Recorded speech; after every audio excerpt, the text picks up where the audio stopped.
Welcome to Keys to Success, the podcast where we unlock the secrets of high performers in the Gold Coast property space. I'm your host, Gypsy. Get ready to discover exclusive insights from those who have pioneered in the industry. Welcome to another episode of Keys to Success with myself, Gypsy, and today we have a dynamic duo that I'm really excited to share with you guys. I know you're going to get a lot of value out of this one today, so you might have seen them trending on Instagram and TikTok. They're not just the face behind the camera, but they also have a lot of value to share with us. They were my mentors over the last 3 years in real estate. They've won multiple awards at Ray White, including #1 marketers for Queensland over the last 2 years. Welcome, Dan and Connor. Oh, that was a great introduction. That's fun. Yeah, mentors. That was far too nice. Thank you. Oh, it's all true. Yeah, I'm glad we're here. I know. Thank you for being here. It's very exciting. We just did a little check with our headphones, and now it feels more natural, I think, without them on. Oh, Dan liked his. I prefer the headphones on. DJ Dan. Put them back. Yeah.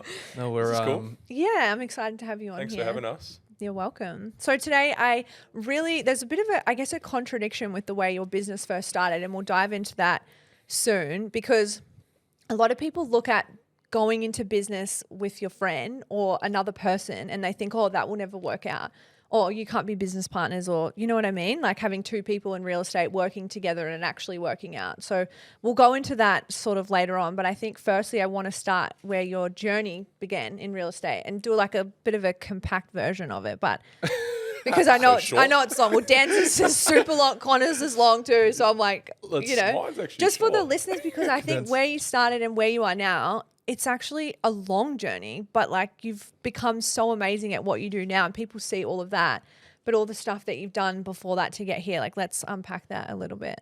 Who wants to go first? Dan wants to go first. So really, where did it start? So I was 21, I think, maybe 21, 22. I was concreting, playing footy, got over that. Was in concrete construction for probably a few months too long. On the tools? On the tools, yeah. Not for me. I actually didn't mind it. It was just mind-numbing, really. Yeah. For me anyway. And I was watching $1 Million Listing on TV, like I'm sure heaps of people do now, and thought real estate looks easy.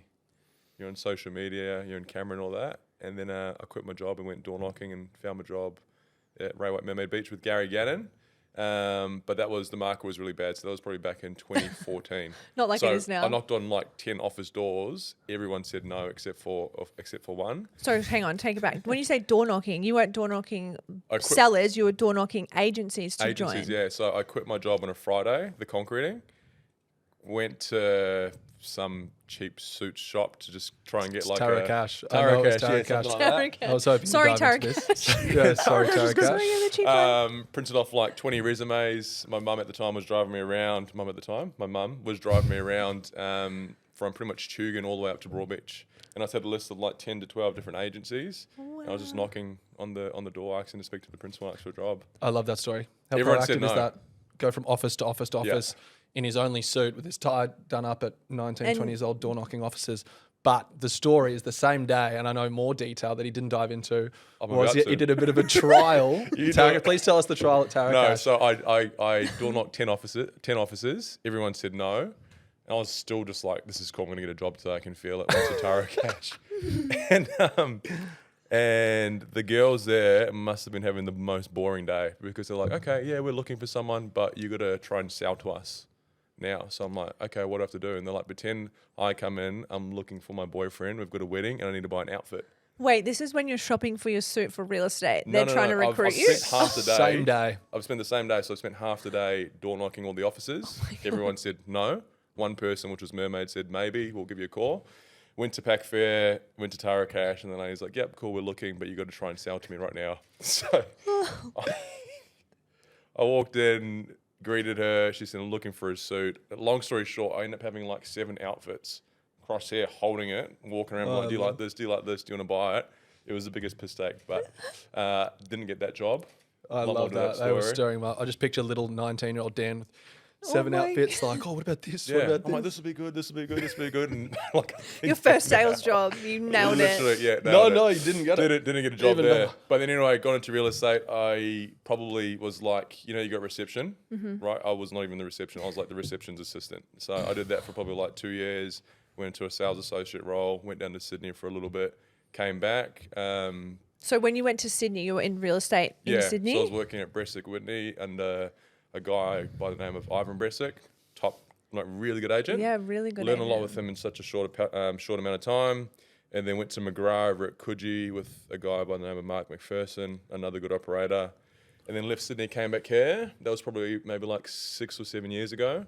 And then just became a standalone agent at Mermaid Beach. Wow. So 6 or 7 years ago is when you started here, but you had that whole journey So I'm before coming to that. 10, like I think going on 10 years. Wow. 9, 10 years, So you yeah. started when you were Pretty like disjointed 8. though. Super disjointed, yeah. Like if everyone goes, what would you do different? I'm like, I wouldn't change anything, but I'll do something completely different. You know what I mean? Yeah. What do you In mean terms by of that? getting into the industry, like, don't chop and change. Just like find someone you want to learn off who can mentor you and stay in there. I'll do it exactly how you've done it. Like it seems like we teamed up like 6 years ago, whatever that was. But Dan was still pretty green. I was very green. I was like 6 months in, but he was still quite green. Even though he had that experience, I think it was so disjointed all over the place. It was like no real system. We kind Yeah. of figured it out together at the time. Obviously, he knew more than I did. Knows much less now, but but at the time, yeah, we were figuring it out together. It's a good story, hey. Very good The story. Taracash part's the best. I love that. Well, I'm glad you love that story I too, love that Connor. bit. He wanted There's to more to that highlight. story I'm not going If to tell. I know, if it's a different crowd, I'll dive way deeper into that one. Wow. So Oh, you that's- started when you were really young and kind of just 21. you really didn't know what you were doing for Like quite I a remember while. at the time there was a what's it called, Serena Russo. So the government would pay minimum wage back then was like $32,000, but the government were trying to get young people into the workforce and whatnot. Yeah. So they had it's kind of what they do now, where they'd pay for half of the wage up front. So I remember walking in and I met Gary and I was like, mate, wage is 32 grand. You only got to pay 16. The government's going to pay the other half. I'm free. Just give me a shot. Smart. Like whatever Wow. you want. And then he's be the receptionist assistant. I used to come into the office and just sit there. I didn't, like there was literally nothing for me to do. That was literally Because you weren't actually the receptionist. I So you wasn't, weren't yeah. answering phones. You were just like, it was like a Literally. nothing sort of job. And he goes, build a database. So I'm like, okay. That's what he said to me, my first job, build a database. I'm like, how? What does that even mean? What is a What database? is a database? Yeah. Yeah. And he So goes, from that transition, right? So you're like super young, you go and work for Gary, and then somewhere in between you meet Conzo and you get together. well, when I got back from Sydney, I did a year and a half as a standalone agent. In the at Gold Mermaid Coast. Beach. Okay, yeah. yeah. Out of Ray White. So that was going really well. And then there was some friction there and then ended up changing. And then went to go meet Connor's dad, Larry. And then Papa moved to Mermaid Laz. Waters. Income big Laz. Yeah. Let him in. The Godfather. The We should have Godfather. brought him on this. So I met with Laz and then changed over to Mermaid Waters. Probably did like, maybe 3 to 5 months, maybe, I think. Solo. It was pretty short. Mm. But at the time, Connor and I were both going from Mermaid Beach really hard with absolutely zero impact. Well, what we So, thought was really hard. Yeah. Yeah. No, we were really hard, but just Just not no getting impact, no nothing, no consistency. And then we lost the listing to the same person. There's 2 sides to the story. I'll tell my version. Connor can tell his version I'll later. tell you the truth. I can't We'll wait. get his Turn. side and then we'll get the truth. No, we lost there was a big listing. It was like 1.5 mil. Back then, Five- that was 5, like, 6 that's years like ago. 5 mil now. Yeah, which is huge, right? Massive. So we lost it. I cracked the shits. I was like, this is just fucking sorry. This is You can stupid. swear, it's okay. Yeah, this is fucking stupid. Like, yada, yada. We lost it. We shouldn't have lost it to this dude. Like, let's team up. We're better if we just do it together. There's 2 of us. We can cover more ground, etc., etc. Wow. I love that we've just formalised that Dan asked me to team up, Oh, first of all. no. No, you want to know the truth?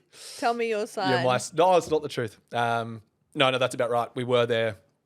I was about 6 months in. We're both in the office late, trying to do something in Mermaid Beach. We thought we were competing against each other. Truth is, neither of us had any market share at all. So ultimately, we were just I had a little trying to bit get a more, but- listing. He did have a good listing. I don't know how he got that thing. And then stomping around the office at 7, kicking chairs, making a scene. I'm like, what is going on? I did receive that non-compete. I know. Well, I know. That played a big part of it. So he's very Ooh, upset with the person who got the spicy. listing over us, which we shouldn't have lost. Can we actually And then, go back to that? Yeah. The So when I non-compete- left Mermaid Beach, it ended. It Sour. was good. It ended sour though, on a sour note. So Okay. I got a letter from one of the lawyers saying it's a non-compete, etc., etc. You can't work there. Right. I was For the like- listeners, like, what does that mean? Like a non-compete? Pretty much. Like, Basically, technically, you wouldn't be allowed to operate in the same area of your previous job if you had signed a contract according to that employment contract. So So they're putting some chains on you. they had, Yeah. no, not really. I Trying. don't think you would even sign a contract. So he was just trying his luck I because think it I was did, but it was just it was intellectual like a scare tactic property. thing. Yeah, And it okay. worked. And there's a lot of that in the industry too. I think like if you're doing well somewhere, someone's going to be afraid if you leave and go somewhere else that those skills will flourish and that will, they don't have that person flourishing in their team anymore. So That was Agreed. the thing though. I wasn't even doing well. Yeah. I was he like, this obviously is knew random. though there must have been something in you that he Yeah, saw. we'll roll with that. Yeah, That's what we'll roll make with. you feel good. That's yeah. I think some of those are legitimate. Some of them are nothings. That one in that case is a scare tactic. Others, depending on the premise that they come on, there's a lot of cross floor real estating and bonuses and cash contracts and things. If you sign a contract with someone, and take money to do so, for example, you should probably stick out your contract. Yeah. But in that case, it was like a junior who had left and he was just bullying him. Yes. Yeah, it was pretty harsh. But there's a lot of both, isn't there? It's a dog eat dog world. It is for sure, especially in real estate. I Yeah. don't think people realize like we look all shiny and fun on the outside, but the amount of stuff that we have to go through every day, it's really like character building. You become so strong because the amount of obstacles you have to overcome. Isn't it crazy? I think people are so false illusioned with what we do and what that emotional roller coaster is like. But there Yeah. is different variations of real estate agents. You've got True. people that'll do a deal here and there and have a couple coffee dates because they've got a few relationships. And then there's, there's a lot of people in the industry that are like that. And that's great if that's how you want to do Which is business. not bad. And, It's just what works. and for them. you've got a different ambition. Good on you. That's cool. Yeah. And then there's people like, like what we're trying to do, where it's full time, full on gig, ups, downs, all of the above, every day. We just ride them together. Ride the wave. That's why we need a good team. Yeah. We need emotional support from Gypsy. Someone to cry Coach on. Gypsy. Yeah. Coach Coach Gypsy. Emotional Coach Gypsy. My journey was not as long as Dan's and probably less tumultuous. What Good does that word mean? Tumultuous, I guess, like volatile in a way. Less volatile. Less okay. volatile, What do you you mean know. by that? Well, I had less hiccups. No one tried to sue me. Okay. I didn't get sued. That's one thing. No, obviously, well, not obviously. That's my family's business. Has been for a while. So they had Ray White Broadbeach. My parents had location, and they bought Ray White Broadbeach off Gary Gannon back in the day. I was in administration when I was at uni. But let's be real, I was just doing my uni assignments and At the drinking and office. having a good time and, hosting all the parties. So I was having a great time until I left, went traveling for a couple of years. Then I came back and did sales properly. But I was about 6 months in, solo agent. I already knew Dan from rugby. We both played rugby at Bond briefly. I didn't know that. I Yeah, didn't that's know how we you knew met. each other before. That's how we met. We Maybe like Dan once came or down twice. because he was a leaguey. We had a couple of trial matches. Dan got knocked out in one of our first trial matches, really bad knockout. Like a real bad. Yeah, and then Can't remember it. and then he didn't come back. That was it. He was also just started real estate. I was still not really an actual agent, like trying. And it was competitive tension. Obviously, we didn't like each other. You when he didn't came like each other? No, not at all. I actually like Connor. Connor didn't like Oh me. my No, God, this nonsense. is so juicy. Yeah, I actually, I don't know if you even know this, but when my dad and my brother said, "Yep, we've recruited Dan Donovan to come over to our Mermaid Waters office," I blew a fuse. So I knew he wanted to do Mermaid Beach. I just started selling Mermaid Beach, and I was like, "We are the exact same product," and I blew up. I was, threw my toys out the cot, made a big scene about it, as if we had any market share at all, and that was important. What did you say? I said, he's handsome, he's got blue eyes, but God, he's competitive. No, no, it was more about like, what the hell? Why are you putting him in the exact same patch in the exact same office? Like that makes no sense. And then like it turned out like this. Could have been far more negative. So I was super pissed off, and they spoke, and like, my dad's pretty open. He's like, mate, you have no market share. Like you are beginning. Larry tells it it's how so it is. irrelevant. Even if he had 50% market share, there's still another 50% of that same market. Get over it. And then, I simmered, and then I eventually reached out to Dan actually when he was in that little, Slid into my DMs. I slid into his DMs, and I was damn. like, when he coming over, and then it was quick after that. I think I was part of his hesitation in the move over, understandably. And Then he moved. Then he started throwing chairs around like a little Hulk. He was 120 kilos of fury, kicking chairs around, and then we teamed up. And then I think we said, we sat down that next day and we said, hey, let's trial this till the end of the year. It was like September, October or something, I can't remember. Yeah. And we said, we'll try it till Christmas, have a reevaluation meeting. If it's working, great. If it's not working, we'll part ways and keep doing our thing. And that meeting just never came. And now we're 6 years later, I think, something like that. 6 years later in a team of 6 now. Yeah. Sixes, Yeah. all That sixes. is crazy. Yeah, all sixes. So Going from novices to just like absolutely winging every day. yeah. There's still kind of like, thank God for Grace and for you and whatnot, giving us some structure. Yeah. But yeah, we were just Some consistency. rookies back in the day, hey? Yeah, I think you always feel like you're still winging it, don't you? Like Yeah. we're probably far more structured and things are going to plan, but you always feel like you're making it up most days. Because you guys, I guess your success came pretty quickly. Like you dominated that Mermaid Beach. Well, looks like from the outside, actually, it's probably complete bullshit. I wouldn't say because domination, but you we're definitely probably in the worked mix. really hard behind the scenes before all of those wins came to fruition. And then you were like, well, we've got to put systems in place to get this business actually, systemized and running properly instead of winging it. Yeah. And how did you navigate that? Like, what were the next steps? Like, so you teamed up, you hated each other, you played footy, you knocked Dan out, and then Whoa. For the record, like he that did not version. knock me out. He did Okay, not knock me okay. I really like that version, but okay. Okay. Anyway, Dan gets knocked out. He comes into the office. You decide to team up. And then now 6 years later, you're like flourishing together and don't hate each other. And the conversation never got Good old happened. So bromance what going on. Sounds what like a has happened marriage. to keep you guys together? Because what I was saying at the start of the podcast, so many people would have told you like, number one, you can't team up. Well, number two, I thought you were friends, so don't do business with friends. But maybe you weren't friends. Maybe that's why it did work at the start. But how did you navigate that? Like being a team, having two different mindsets on business and then actually staying together and navigating through those struggles with each other. I mean, it's had its ups and downs, mostly ups, There's only probably been like 3 downs, really. Yeah. Like in I terms can only of remember What two. were What those? was the other What one? do you- disagreements, or we had one recently. Yeah, we we did. put that to bed pretty quickly. Yeah, it's mostly been ups. What do you mean? Like just because I think it's important for people that are listening to hear this, because if they're in business, it looks like from the outside that you guys are just smooth sailing, like you're just riding the wave. But there's obviously been a few times where you've had to call each other out, have a chat, sort it out, and then move forward. Like, can you tell me one of them? I think initially, lucky on chemistry. It's easier to team up when you're both green as well. He may have been a couple of years in, but ultimately not really as an agent. So we were, you're not joining businesses as one, bringing in a lot more value than the other. So the business grew together and quite consistently we were adding value together. So that was easy. And I don't think there was any real disagreements until we got sort of traction and things started happening. And We found when we first teamed up though, everyone was telling us it wouldn't work.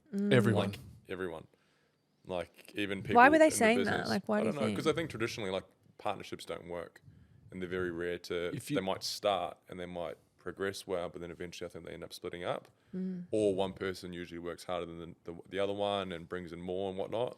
But like Connor said, like we teamed up probably at the right time in our careers, regardless of how long we'd be in the industry, and it was at a level where we could both grow together and have fun. Like that was always a big important thing for us, to have fun every day.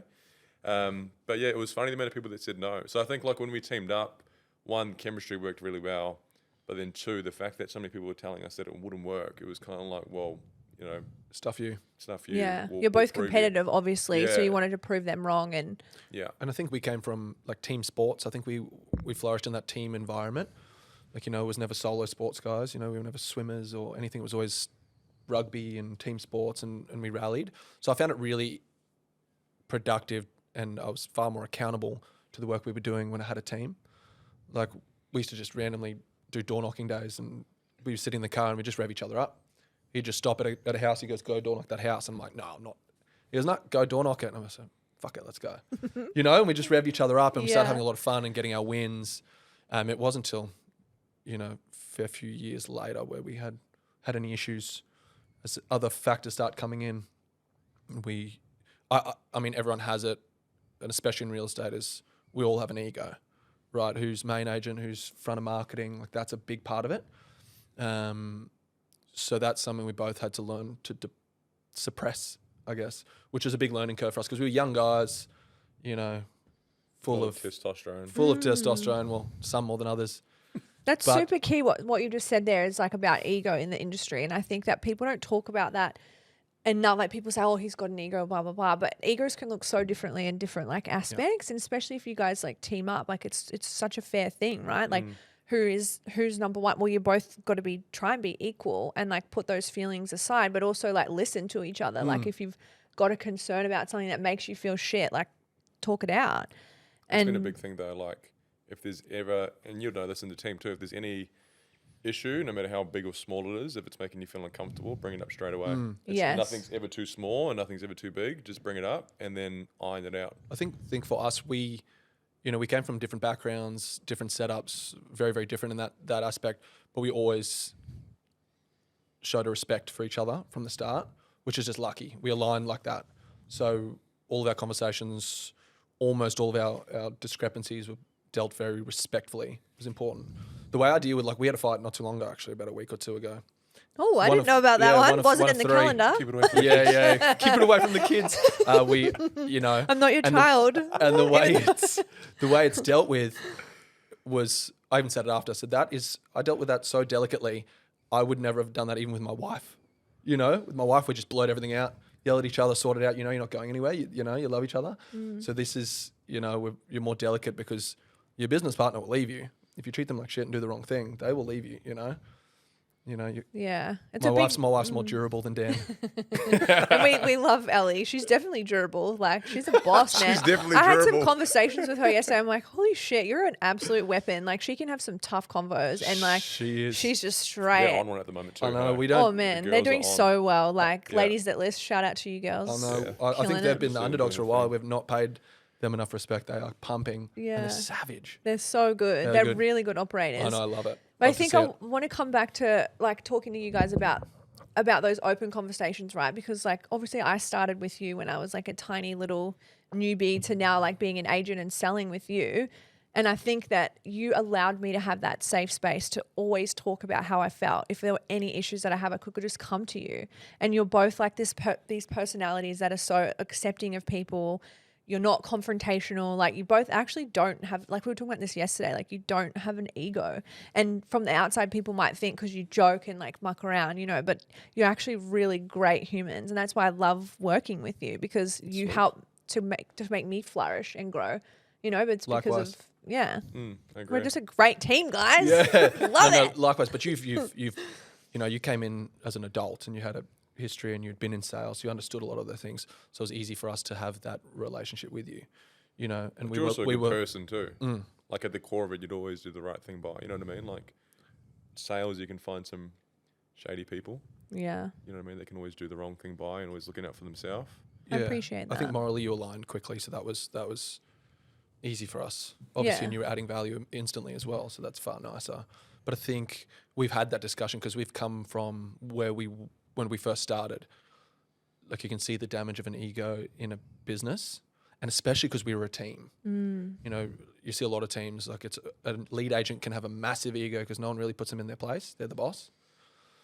With us, we had to balance each other. So that was the best thing that ever happened to us. I think we had to suppress ours with each other. Then when we started a team, it was like we knew how important it was not to bring an ego into that office, because there's so much grey area in a team. Who brings in a lead? And, everything's Especially like when money, there's that your money is involved. split like yeah. that. Well, It money can- makes people do yucky things, right? Sometimes 100%. it brings out character that's not true. And real estate is, yes, a lot of relationships, so it's a lot of money too. So Yeah. it brings out parts of people that might not be the think nicest version of you. You'd always reveal like who someone is as a person down to their core. Yep. If they make a decision whether it's wrong or bad, you know what I mean? So, but I think like we were lucky that we had experiences in other teams, really good experiences, and then also some experiences where we're like, that's probably not fair. So, and at the time probably weren't brave enough to probably speak out and raise it with that person. So we always just knew when we grew a team that we didn't want people to feel like that. No yuckiness. There's no hierarchy, like there's no we're the boss, any of that. We're all on the same level. Doesn't matter who you are. Yeah, I So- feel that working with you every day. There's never a hierarchy, but No. I think that's key what you just said, right? Like treating your team how you would want to be treated, because you've had an experience where you got treated poorly and then you're like, I don't want to be like that because I didn't respond to that boss well when he treated me like that. So my team won't respond to me if I treat them like that. Yeah. And as soon as our opportunity came to leave that space, because of that, we did. We actually gave it an opportunity. They said, yeah, we're considering leaving, going to our new office or whatever it was. I said, yeah, to be honest, as long as I still get your numbers and get your figures, I don't mind. That was it for us. We were out. So we never wanted it to be like that. So whenever there's discrepancies of money and splits, I know like with you, with the rest of our team, like that's going to happen forever. We just, as like a general rule, always try and lean towards you guys in the long term, because those little margins are nothing. We do so many transactions, so many deals, so much money. There's so much for us all to get. Yeah. And for us to have longevity, that ultimately will make us all more money. And it's just more pleasant. How important is it to like enjoy your workspace? It's so good. It's so good coming to work and actually liking being there. Like we work like 6 days a week. We work like 60, 70 hours a week. We do the most crazy, like grinding, hustling, like uncomfortable conversations, but it's fun. Like we actually enjoy being in a team together. And like, I think like our vendors feel that too, because they love like the energy that we all bring together. And I think, yeah, that's the big key with us. I was having this conversation with Elise actually 2 days ago. What we do, we've made feel so normal in our space. But what we do every single day for the normal person is so confronting. Prospecting, negotiating, tough conversations with sellers, tough conversations with buyers, that, you know, they're not always pleasant situations. You've got divorces, you've got deaths, you've got all sorts of things. And we deal with that every single day. And we all think that that's completely normal in our space. And we rally around it and we do what we can do. But really, it's such a strange industry. Like if you're outside of real estate, you're not knocking on, all right, I'm going to go knock 50 houses today and see if someone wants to sell. And you know, at least 20 of them are probably going to abuse you. You know, what a weird concept. And we just so normalize it. Weird. But we all have, I think it builds so much character, and we have this like a level of confidence that can't be confused for ego, right? Because we do uncomfortable things all day. Like some of the conversations that we have to have with people are really uncomfortable, but then you grow as a person, and I think more of that ego just drops away, and eventually you're just like yourself in your rawest form, you know? That is so funny. I remember speaking to someone in the office about like their auction campaign, where it's at, dealing with the buyer and the seller and whatnot, and just not the tension, but the issue they've got in their campaign. I remember thinking, like 5 years ago, we would have been like freaking out. Whereas now you've just been through it so much, it's kind of like normalized. You know what I mean? You understand the process of the process. Yeah. You know, you serve them the best you can. You understand that process, and there's 100%. nothing to freak out about. It is what it is. You would know that, Gyps. Like, oh, for sure. From when you first started to like where you're at now, now you're like textbook. There's no way like you could come into this industry and go, like in my eyes, sorry, I shouldn't say that, but go out and be an agent straight away and expect to give the best version of yourself to your client. Yeah. Because you really, like as an associate for so long with you guys, you know, a couple of years, I put in that hard work to just listen and be a sponge and put my ego aside to not be building a brand or be an agent or be on a signboard, you know, like put that aside. Like who comes first? Your client. Learn and get really good at your craft, and then you can go out and flourish and deliver a service that actually exceeds their expectations compared to what they've had before. Because otherwise you just jump in there and like wing it. Like that's not servicing anyone but your own ego. And people have no idea that that's the case before they start. You know, they think it's a much quicker version than it is until they do that. We had that conversation. Remember when we first started? We've had a lot of We're going to dive down this one. We've had a lot of conversations, but you know, what was that one? Well, we all thought like, okay, there's heaps. But I think this is the same space. We're just like on public podcasts on Spotify. Yeah. Oh. We were all the same. We were false illusioned, you included, on how quick that process is. Yes, I had some pain points. Yeah, you were ready to go and you had a point to prove and you thought it would happen in a year. And obviously the deeper you get in, the more you realise you don't know. And so you get into this point now where you're like flourishing and you understand the game, and it's, you know, it's just a matter of time. It's just all momentum. But at the start you have no idea. You think it's easy and you're going to be a gun. And then 6 months, you're like, oh, actually, I need to learn a lot. Then you're like 2 years in, you're like, oh, actually, there's still a lot to learn. And then the further you get, the better you are, the more you realize there is to learn. Yes. Actually, and all of those little experiences give you something. So exposure is huge. It's so but true. That's, I do remember that. Yeah, like I was, because I'm so competitive and I love learning and getting better, and I think I'm good at stuff. So I'm like, yeah, I can do this. Like, why isn't this happening quick enough for me? And then, I would always have little wig outs to you and cry. And you basically or had a burn out. child to practice having your baby girl. So thank God. Yeah, If you so got this an will just adult run. baby girl for a bit and then. It's good for you though. Like I think that's good for listeners out there that are trying to get into real estate, whether you're an associate or whatnot. Just like take your time. You have to do it. You know what I mean? And that's why you're as good as what you are now and getting better every day. And I think huge learning experiences for us. Yeah. You know, we'd never really we'd had associates and things, but no one that we wanted to keep long term in the team. You know, and actually set up an environment where they didn't want to leave us. Constant battle. So as you were having these wig outs, we were learning along the way as well. So there was a bunch of mistakes we made with you, and obviously we're thrilled that you're still with us. But you know, with the guys coming through, we know what to look for, and getting us an understanding of managing people. That's a whole different experience. So you taught us heaps, actually. So there's a lot of mistakes that we don't have to make again. Oh, that's good. Yeah. So I'm kind of shocked that we're still in the same room. No, it's been an awesome journey together. I think though, like obviously you've said that it's been good and well and you've worked together and you've made it work and now we're a team of 6. But what do you reckon have been some key things that you implemented in your business? Because, you know, I'm like spiritual and love talking about manifesting and kind of thinks I'm sometimes crazy. But I'm the only one on the team. But you actually do manifest. Dan has been manifesting like crazy. But I want to know, is there some like key habits that you do every day to help you get in that mindset of like, hey, I'm a leader, I'm running a real estate business, like I'm not playing around anymore. Like I'm here to, you know, give the best service. Because I know you do a few things, Dan, but...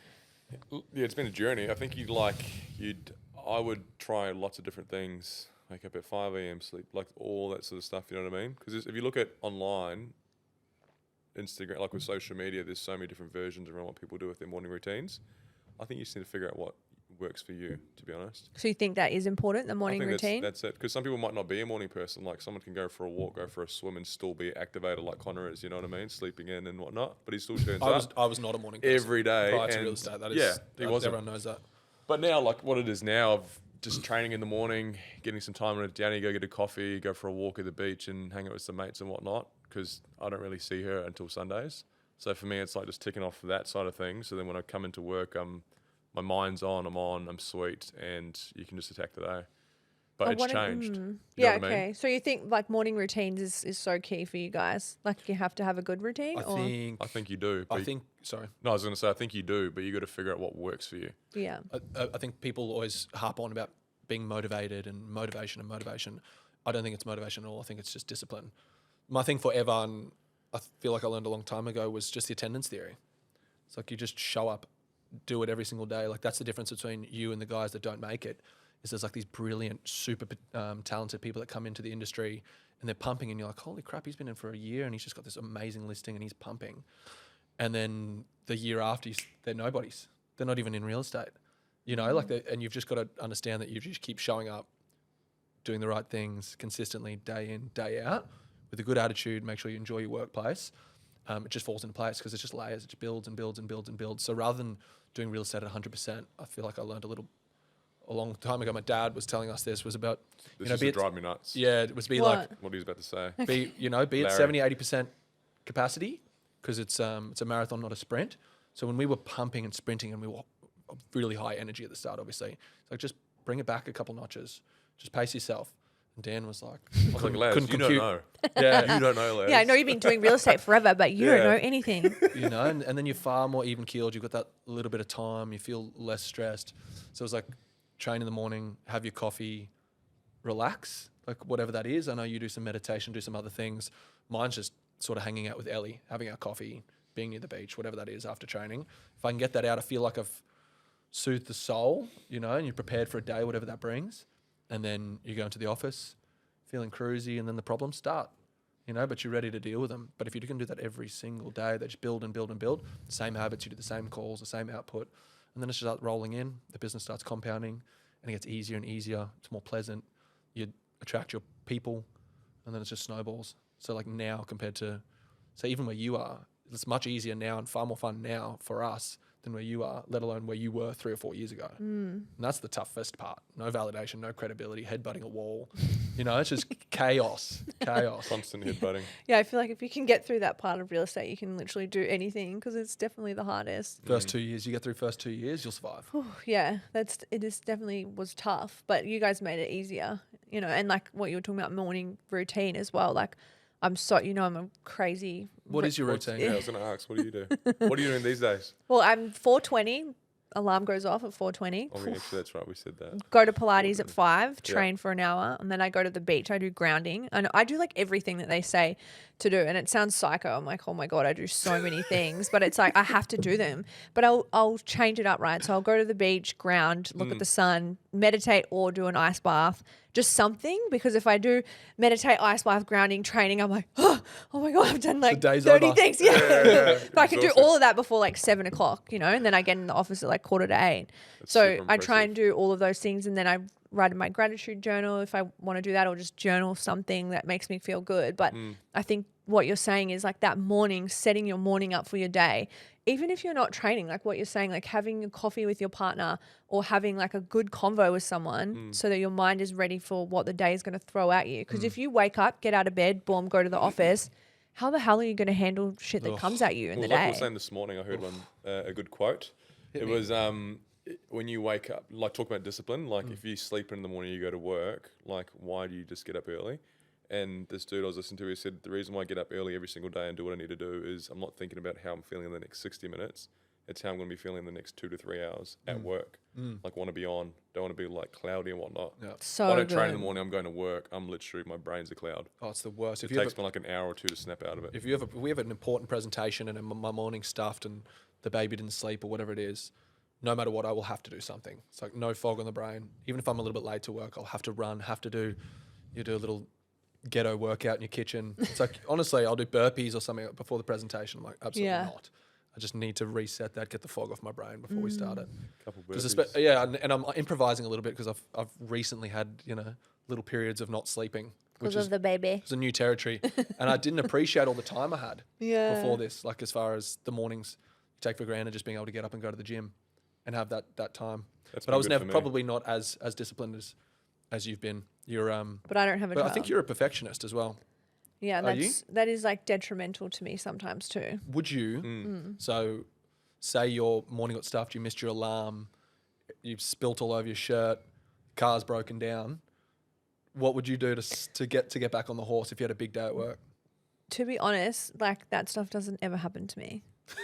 No, and it's because I'm so lucky. Like I just think, oh, I'm so lucky. If I spilt my coffee on my shirt, I'd be like, oh, I'm lucky. Like must not have been meant to wear that outfit today. You know what I mean? I'm just like, don't get bogged down on it because I'm like Teflon with that. Like it's all good. Like that happened. Let's do something else. But I would just do one thing. Like if I can't do all of it, but I have never like slept in. Like I don't think. No. You know, like I don't know. I believe you. Yeah. I don't know.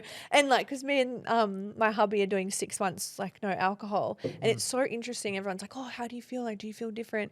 And I don't feel different, but I have more days of being 100% because there's no day of recovering from it or like being like sleepy or like a bit, recovering from being hungover. It's just like I'm 100% all the time. It's just like you get those little extras, like the extra couple calls on a Saturday, extra couple calls on a Sunday. For sure. But you accumulate those for weeks and weeks and weeks, and then you're miles ahead of whoever your competitor was. Correct. Yeah. If my competitor's at the pub or drinking with the gals, see ya. The gals. The gals. Who are we speaking about? We're not going to say it. That's funny. Oh, man. But this podcast is really fun. I think I just wanted to get you both in here and chat about your business. But the next thing I want to pivot to is auctions because obviously that's your specialty. You guys are awesome at auctions. I think our team clearance rate is like 99% or 90 something. 92%. 92%. Like that's really incredible, but there's so much craft that goes into it behind the scenes.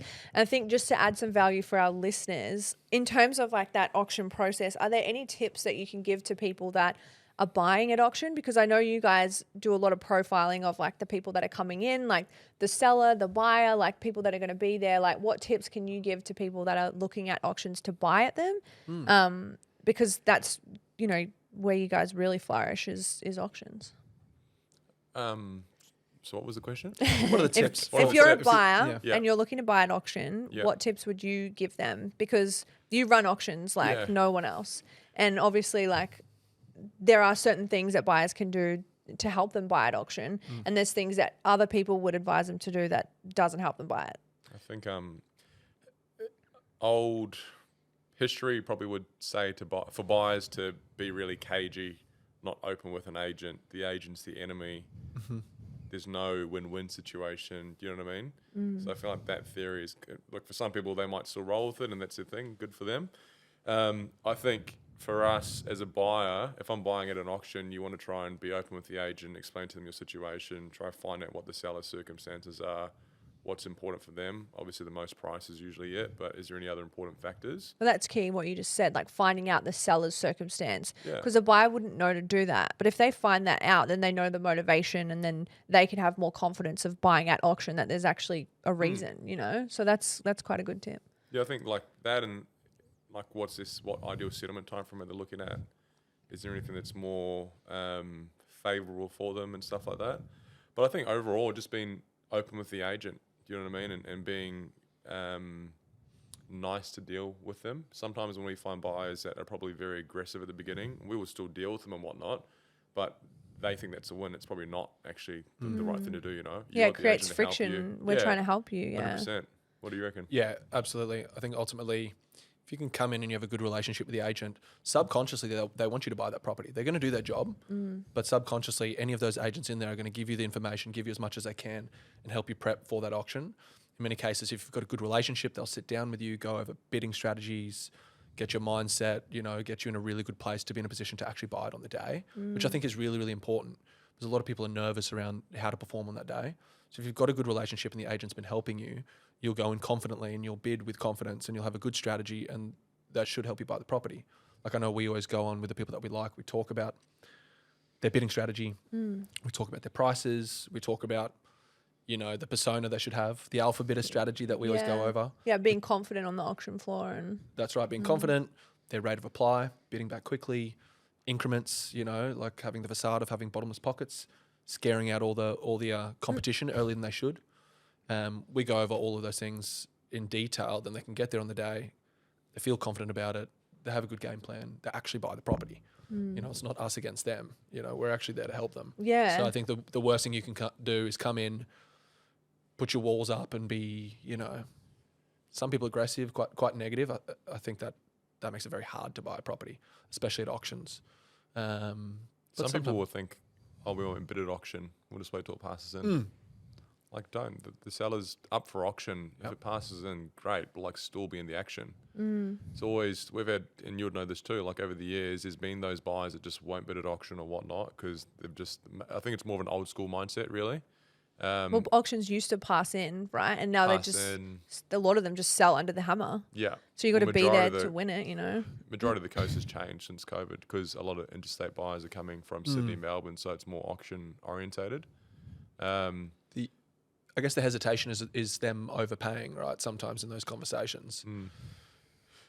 I guess what we try and tell them is if, you know, if there's no confident bidding at all, right, and you do nothing and you wait for it to be on the market, there's no case for us to talk to our seller, be like, hey, you've got bidders there who want to purchase your property, they've been bidding, let's call it on the market and see how it goes. If you don't bid and you just sit on your hands, we have no conversation with the seller. You've given us nothing. Why would he put his property on the market? So true. He has no opportunity. So, you know, they think it works in their favour, but it doesn't. The seller's not going to put that property on the market unless you know, show some action, show some confidence, show that you're serious about purchasing it. So I think there's some common misconceptions that people don't know. And that's why, once again, being nice to your agent, you'll get the backstories, you'll understand these things so you can understand how that floor is going to work and behave appropriately. That's a really good tip, I think, too. Like, if you just sit back and don't do anything, well, the seller doesn't know any evidence of like what their property is actually worth or what people want to pay because no one's bidding. So then how are they going to call it on the market? They've gotten no feedback. So there's no momentum. Yeah. Like if you're an owner and you're watching an auction, there's 10 registered bidders, only 2 are bidding, and it's kind of back, forth. Like, you probably not want to call it on because it's going to be lackluster. You know what I mean? There won't be no big second wave or anything like that. Yeah. But I also think if you're a buyer and you're looking at buying an auction, it really just depends on the product type too. Like, if you're buying something, like for example, on the beachfront, depending on where you're at, there's not a lot of supply that comes up. So it's super tight. So if you're buying something that's really hard to find, go real hard for it, bid at auction. Don't wait it after. Don't play no games. Have your strategy, whatever that might work, the alpha bidder strategy, or wait till it's on the market, whatever that might be. But just go real hard for it. And if it's something where there's probably going to be a bit more supply coming to market like that type of product, then you can probably be a bit more less aggressive, if that's the right way to put it. Yeah, that's a good way to put it. Yeah. There's a few other words I could have used, but that I was one looking works. at you to try and chime in. Yeah, where's the dictionary? Yeah. Yeah, I think you should never. I don't think you should ever be buying property that other people aren't trying to purchase. You know, I think buyers get spooked out. You say if there's 7, 8, 9 other bidders, so I'm not going to contribute to this one. But there's a reason there's 7, 8, 9 other bidders. So true. So when you go to on-sell that, or you're trying to refinance or whatever it is, that's obviously good property, and you're going to have the exact same thing happen for your property. So when you've got it's blue chip and there's a lot of people that want to purchase it, means you're definitely going to get capital growth. You're going to make a hell of a lot of money, and when you got to move it, you're going to have the exact same scenario. So you should always be trying to buy good property with a bunch of competition as cheap as you can, not crap property because there's no competition. Yes. And I think people get that confused. That's a really good tip, actually, because if you're in a room where there's no one there, no one bidding, you're kind of like, oh, do I really want Funny this? how it scares people, hey? Yeah, but then like what you just said, the auction you go to when there's 8 to 10 bidders and you think, oh my God, why am I here? Well, you need to be there because obviously everyone wants that property. It's the right property. It's got good capital growth. It's in a good area. Like there's a reason that there's multiple people bidding for it. That's why I think off markets are hard. You might we had one recently, I won't say when, but the person will figure out who they are. We had one recently where we took the buyer through off market. They could have bought it, had a price agreed, etc., etc. But because they were one-on-one with the owner, they didn't have the belief that it was a good buy, it was a good property because there wasn't anyone else going for it. So we listed it, took it to auction, and they ended up buying it 5 weeks later and had to pay more. Right. Not a lot more, like a bit more, but they felt more comfortable because they had social proof around them. You know what I mean? Yeah. So yeah, those off markets at the moment, that's interesting little pivot for, I guess, even value for sellers out there, right? So if they're thinking about considering like an off market sale, what you're just saying, Dan, is that can be detrimental to the campaign or to you even selling it because you're leaving money on the table. Like, how do you know if there's more money out there? Like, what's your thoughts on off market? Yeah, I think you're always underselling. I would say 9 times out of 10, you're underselling it. I think if you have a price and someone's willing to pay it off market, that if you were to compare that against a campaign where you've had 100 groups through the door, you've got competing with 7 other people for that property, there's definitely going to be more in it. Very, very rarely will someone pay overs compared to what the rest of the market would pay. And also, you know, people are scared to shoot in the dark, so they don't want to pay a premium because they've got no evidence, no social proof of what they're paying. Whereas if they've got 6 or 7 underbidders, they don't mind paying a premium because they're only $50,000 above their next competitor. They can justify it rather than setting a record in the dark. It just doesn't happen very often. If it does happen, it means the seller probably undersold it. So we don't recommend them. There are times where it's suitable and it's, you know, people are private or they have personal circumstances. That's great. We can sell off market. But ultimately, if it's just price, you should, 1, be auctioning, and 2, you should run a full campaign with an actual auction agent, I think. Big difference. huge difference. But again, I think like Connor just said, then it probably comes down to the sellers, what's important for them. Sometimes privacy is a big thing for people, you know what I mean? They don't want people to know how much they've got and whatnot, so they might take a price that they're happy with. Yeah. And the terms work for them and it's confidential. That's true. So it just really comes down to the person and what the property is. If it's a really big one, it probably is an off-market thing, you know? Maybe, maybe not. We'll find out soon. We're working on something. Oh, that's amazing. Well, it's been so good chatting with you guys. I guess I always like to leave with a couple of tips for the listeners. This one's just going to be a business-based tip. So what do you reckon if someone's looking to start a business, or it could be real estate, it could be, you know, just a business in general, but they're wanting to team up with a business partner? What would you recommend? If they're looking to team up, I think setting some trying to iron out the grey areas. Like there'll be a whole bunch of grey areas in how that business operates, whatever it is. And the more problems you can find before you start and like set up a bit of a guideline on how you would handle each of those situations would make a big difference. And 2 is do a period of exposure. If you can do a period where you were to work together and not be your Instagram version of yourself, like the real both of you in that business, I think there's likely to be far more longevity. You do a period together where we do, you see the inside of my business, I see the inside of your business, you know exactly what that is. If it's still aligned 6 months later, you haven't had any major issues, then you can dive into it, would be my hot tips. Love those. What about you, Dan? Kind of stole some of my ideas. He's in your brain. I think just like Connor said, like honesty up front is the most important thing, because if you don't do it up front, there's going to be an opportunity where we'll pop down. Something will happen and it'll need to be spoken about eventually. Might be 6 months, 6 years, 6 weeks, 6 days, whatever it might be. So you're better off just being brutally honest up front around how you want the business to look, how I want the business to look, what's the goal that we're trying to shoot for, and just try to discuss all the potential issues that can happen and try and iron them out. But I think also too, you got to probably look at who you're teaming up with, what their values are, what's important. Can you guys connect well? Can you guys hang out outside of work? Like, as much as we get along, we still get along outside of work. Probably the only downfall of our business is we can't go on holiday together overseas, only at Christmas. Even though we did. Even though we did. So, Christmas is the one time we might do it, but throughout the rest of the year, we can't. So I feel like relationship inside the business and outside the business is super important too. That's so nice. I love those tips. And I think you can become friends in business partnerships. I'm not sure best friends and things should become business partners. Right. I think you actually the relationship progresses. You put something that can be an issue into a relationship. And for me, like a really, really strong relationship like that is more important than the business. So you shouldn't just do it out of convenience with a best friend, because I've seen a few recently in real estate, even out of our business, where best friends have tried to team up and now they're not friends. As much as they try and say it'll all be good, it does some damage to the relationship. So I think you can become friends by being business partners. I'm not sure really good friends should jump straight into being business partners. But iron out the greys, have honesty, and make sure your morals align. And I know that we did that with you. That was a big learning. The greys are with important you in business. And you were awesome in bringing them up all the time, because, everything we do is fast paced. And then you constantly, every grey, you just bring it up, which we actually appreciate. And then we now have guidelines for a lot of those situations. There's still new ones. We're finding new ones. But if you can do that at the start, you set the tone, don't you? Then you know that you'll be discussing them when they come up and there'll be a way of dealing with it. So true. There's a lot of answers in the Bible.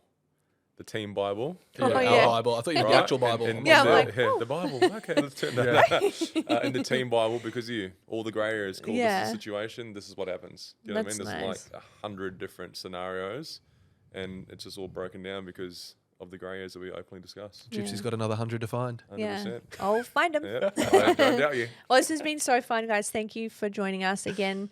Connor, Malan and Dan Donovan. Thank you, Gyppo. Thanks for having us, Gypsy Queen. Oh, yeah, Gyppo's my nickname. All right, we're going to cut it there. Yeah, Gyppo. I was going to say that, my bad. Yeah, thanks for having us. Thanks, Gyps. Thanks for listening. I would be so grateful if you did enjoy this to like, share, and subscribe, and stay tuned for the next episode.